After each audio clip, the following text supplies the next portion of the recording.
Have you ever returned from a day at work only to find something you said to a colleague haunting you? They seemed offended, even though they didn't say anything. You replay their gestures, analyzing them in minute detail. The worry haunts you, even as you try to sleep. Do you find yourself becoming angry without any real cause? Fantasizing about thrashing a man with a riding crop because he got served at the bar 45 seconds before you did. Have you ever noticed yourself feeling miserable, even though your life is free of specific problems? A sense of disappointment and gloom creeping up on you like a grey mist.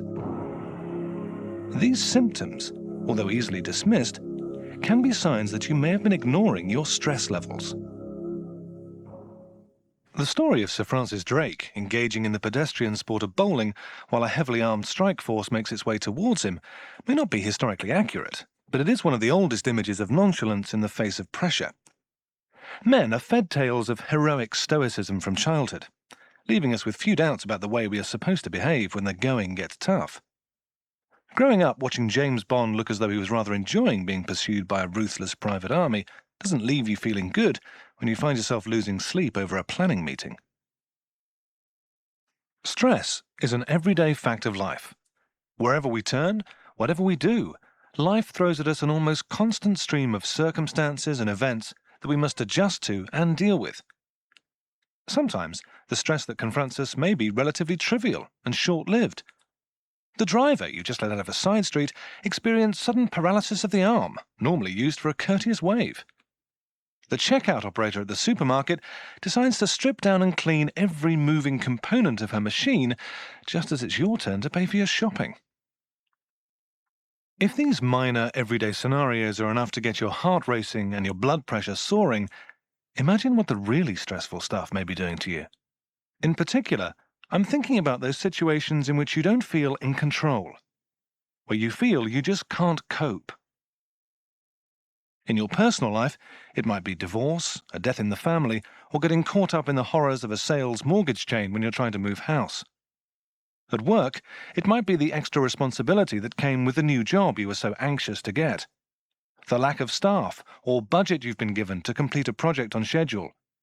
Or it might just be your direct superior, who expects more and more from you and sets you increasingly difficult, if not impossible, targets. Be honest. This all sounds a little too familiar, doesn't it? Well, don't worry. You're not on your own in this one. None of us are immune from stress. And of course, not all levels of stress are bad. Too little may mean that you lack the drive to achieve your aims. Good stress keeps us motivated and active. So the aim, and the aim of the next 30 minutes, is not to eliminate stress completely, but to control it at a manageable level, and to channel it constructively. Of course, the first thing you have to do to even begin to deal with it effectively is to realize that your response to people and situations is in fact due to stress.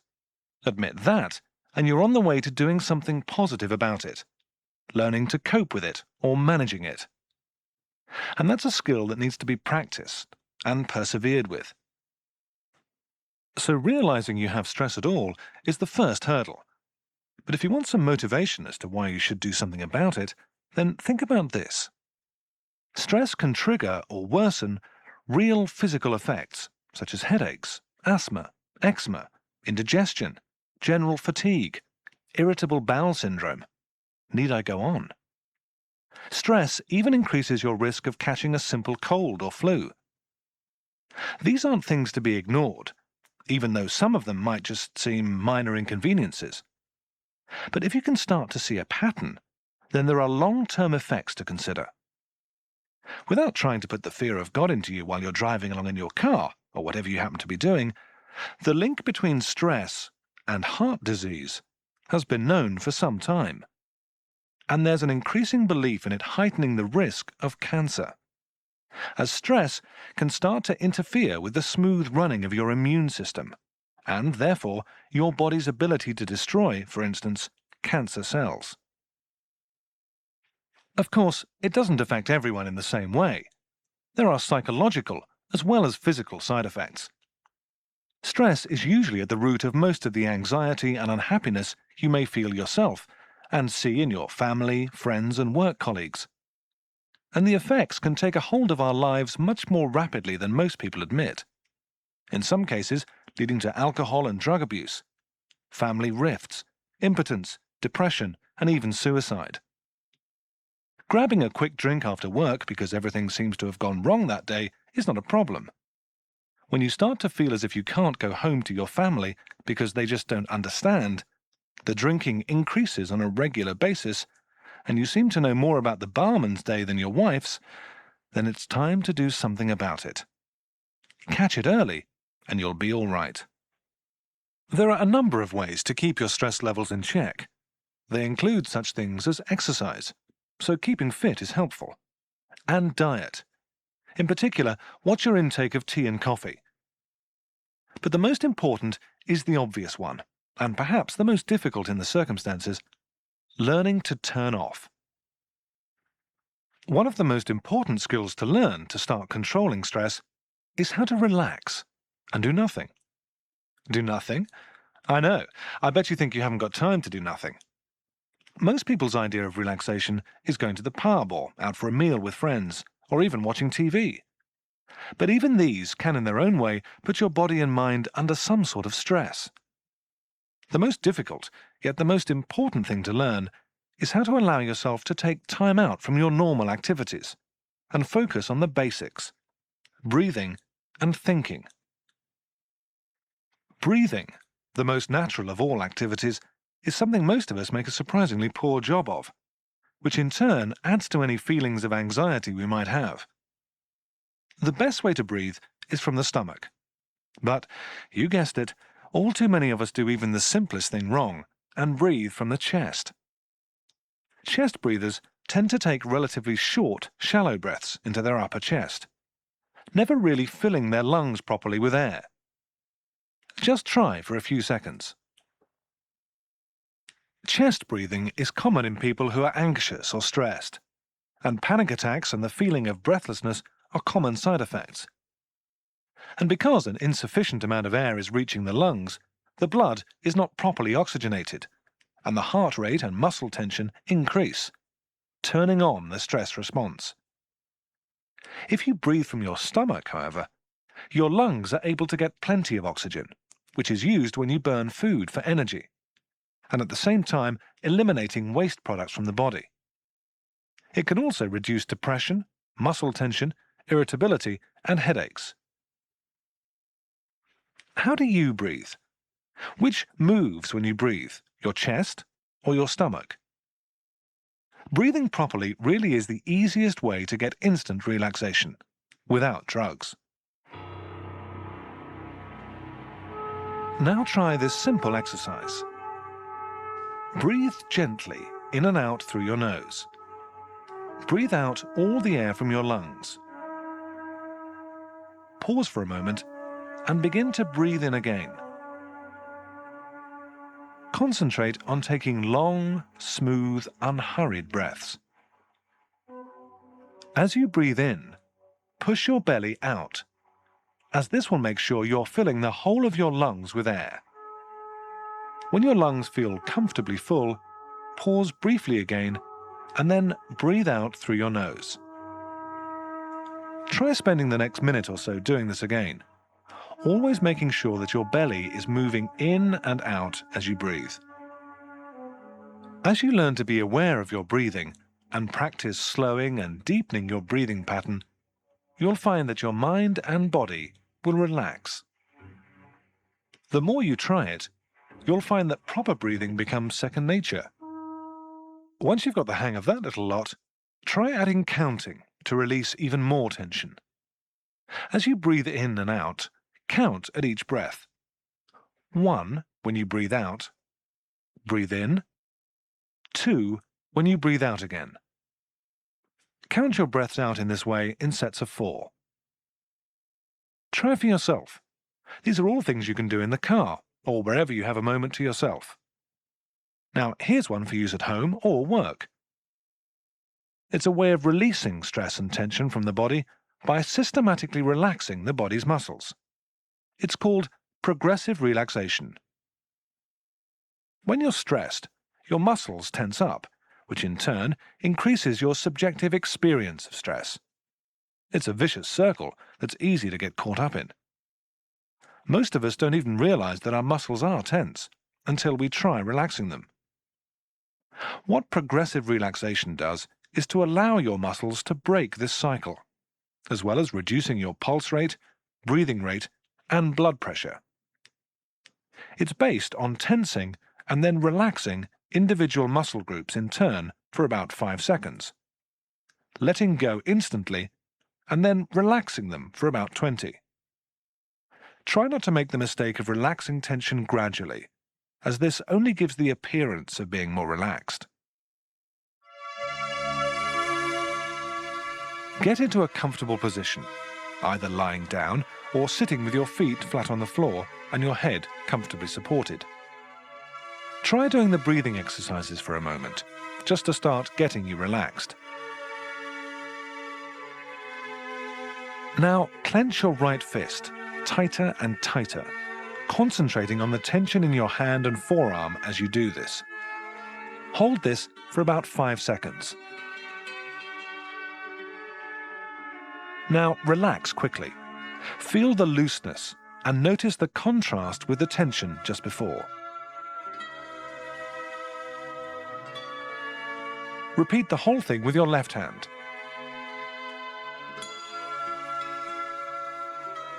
Then with both hands at once.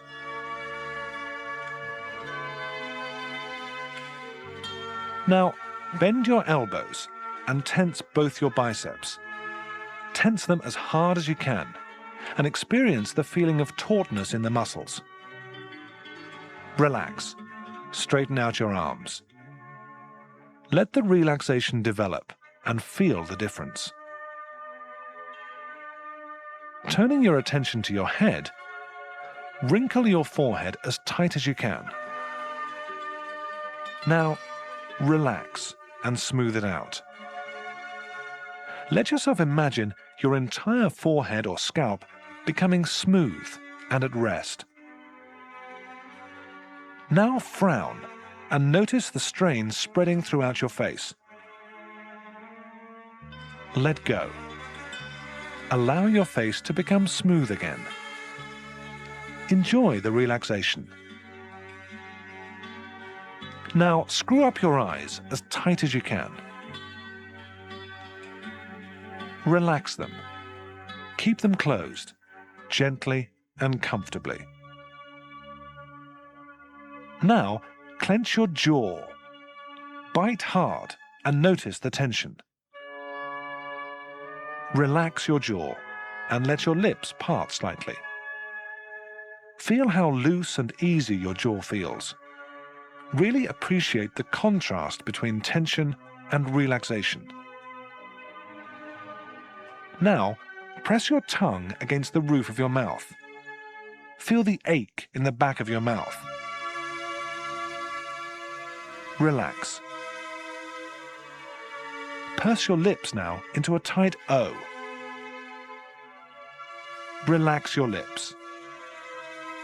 Enjoy the relaxation in your scalp, eyes, jaw, tongue, and lips. Press your head back as far as it can comfortably go and feel the tension in your neck. Bring your head forward. Press your chin against your chest. Feel the tension in your throat and the back of your neck. Now, relax, allowing your head to return to a comfortable position. Let the relaxation deepen. Now, shrug your shoulders. Keep the tension as you hunch your head down between your shoulders. Now, relax your shoulders. Drop them back and feel the relaxation spreading through your neck, throat, and shoulders. Give your entire body a chance to relax.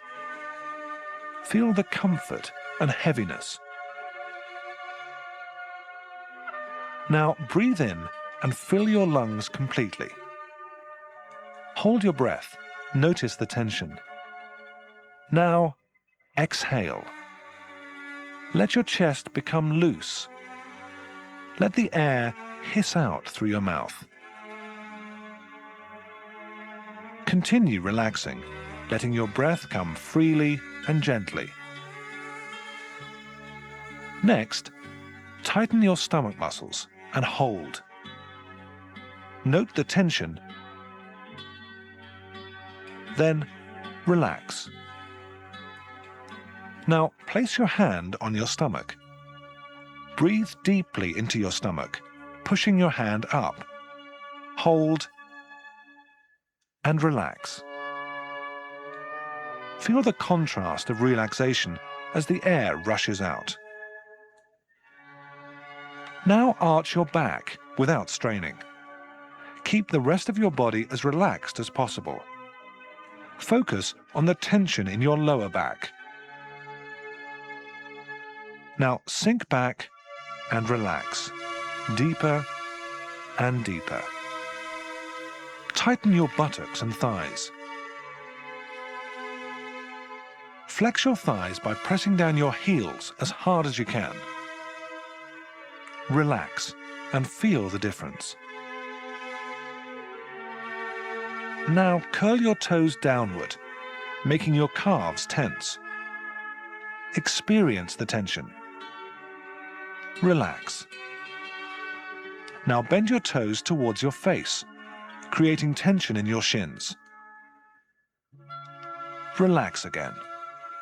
Feel the heaviness throughout your lower body as the relaxation deepens. Relax your feet, ankles, calves, shins, knees, thighs, and buttocks. Now let the relaxation spread to your stomach, lower back, and chest. Let go more and more. Experience the relaxation deepening in your shoulders, arms, and hands. Deeper and deeper. Notice the feeling of looseness and relaxation in your neck, jaw, and all your facial muscles. Like the breathing technique we went through earlier, progressive relaxation requires practice. Gradually, you'll find that the exercise needs less and less conscious effort, and that you will be able to relax your entire body in a matter of a few moments.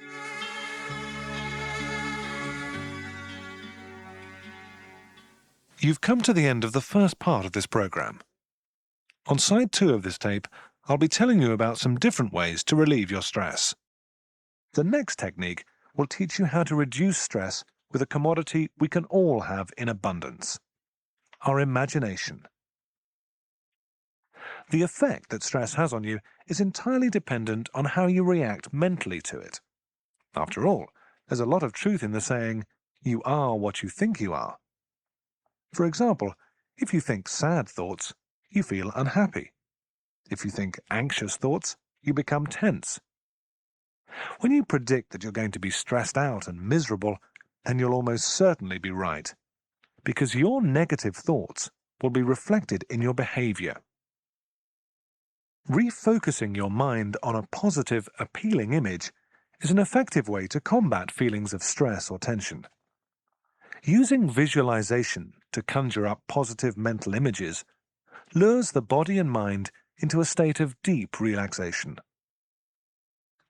The exercise that follows uses an imagined cycle ride in the countryside as an example of a pleasant and enjoyable image which can both relax and energize. It doesn't matter what scenario it is that you choose, as long as it's appealing to you. It could be a stroll along a beach on a sunny day, or an exhilarating mountain climb. Whatever you're into, go with it. The secret is to make the experience as real as possible. This means using your imagination to involve as many of your senses as you can. This exercise is not just about what you see, but about what you hear, taste, smell, and feel. Some individuals find that visualization doesn't come as second nature and feel more comfortable concentrating on other sensations, such as sound and feeling. During the exercise, allow yourself to tap into whatever experiences come most naturally to you. Find a comfortable position, lying or sitting down with your head well supported. Close your eyes and concentrate first of all on your breathing. Practice belly breathing for a moment or two to start with. When you're feeling more relaxed, you may wish to go through the progressive relaxation exercise to deepen your state of relaxation. Otherwise, you can go straight into the exercise described now. Imagine that you're cycling down a country lane on a hot summer's day. As you cycle, you can feel the saddle underneath you and the sensation of your hands gripping the handlebars. You can sense the pressure of the pedals on the underneath of your feet as you push down effortlessly, 1 foot at a time. You can hear the whir of the wheels as they revolve and the rhythmical clicking of the chain against the sprockets as you pedal. To your left and right, you can see trees lining the side of the lane, and these are casting shadows on the road in front of you. The sun is shining, and you can feel its warm rays beating down onto your face. A gentle breeze is blowing, cooling your body as you go, having to squint slightly as you look ahead. Up above, you can see a vivid blue sky, clear but for a few small white clouds. As the wind blows, the trees shake, and you can hear the leaves rustle. Breathing deeply and easily, you can smell the faint scent of summer flowers in the air. Up in front, you can see the road turning to the right as it descends slightly. Rounding the corner, the trees stop, and to either side you can see fields. They are filled with vivid yellow rape flowers, and the breeze is creating waves and ripples on the surface of the crop. A small stream is running between the side of the road and the field to your left. You can hear the water trickling and see the sun glinting on the surface of the stream. You begin to slow down now, pedaling slower and slower as you go. As you do this, you become less aware of the breeze against your body as the sun's heat becomes more intense against your skin. The whir from the wheels and the clicking from the chain slow as you gently apply the brakes.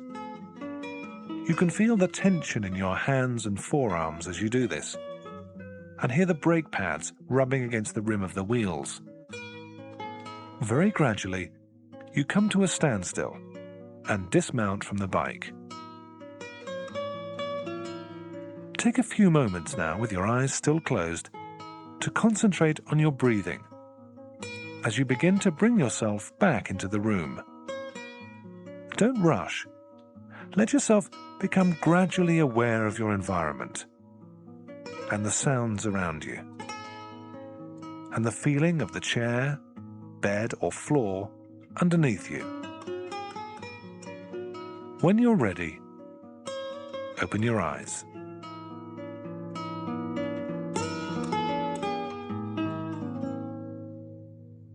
Visualization can be a very effective relaxation technique, but with a few minor modifications, it can also help you on a more practical level.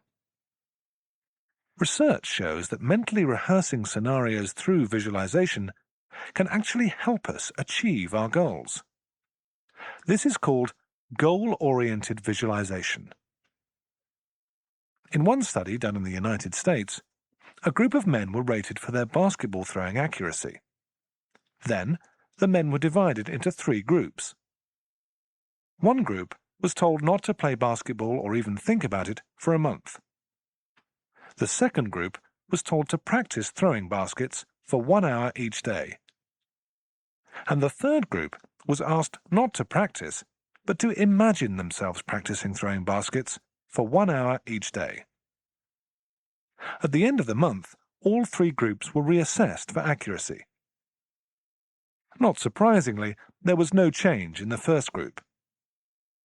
The group that had practiced an hour a day had increased their accuracy by 24%. Incredibly, the group that had used visualization also increased their accuracy to the tune of 23%, just 1% less than the practicing group. Any sportsperson, from a world-class sprinter to a recreational golfer, may find visualization an effective aid to enhancing sporting performance. Visualization isn't just effective for improving performance in the sporting arena. It can also help at work. You can use goal-oriented visualization to mentally rehearse any situation you may find challenging. Perhaps you're worried about a presentation you're about to give. Maybe you feel you should be more assertive in meetings. You may have a particularly tough piece of work in your in-tray, but can't quite find the motivation or inspiration to complete it. Using goal-oriented visualization, you can play through these scenarios in your mind, concentrating on the successful outcome you want. Any of the techniques you've heard on this tape can be used as an emergency quick fix when the pressure starts to mount. But you'll probably find it more effective in the long term to set aside 1 or 2 10-minute slots during the day specifically for relaxation. Taking time out can act as a sort of stress safety valve, so that you can diffuse a problem before it goes too far. Try them in isolation, or take your favorite elements and make up your own. Explore the possibilities and find out what works best for you. I'm not suggesting that you spend your days in a state of motionless contemplation, but the kind of misery and anxiety passed off as part of everyday life is usually unnecessary and damaging. It doesn't have to be that way. You can change things, and your life, if you're determined to do something about it. The exercises I've been describing will undoubtedly help you achieve that goal. If you can overcome a natural reluctance to practice some initially unfamiliar techniques, I think you'll find that you will still be yourself, only happier.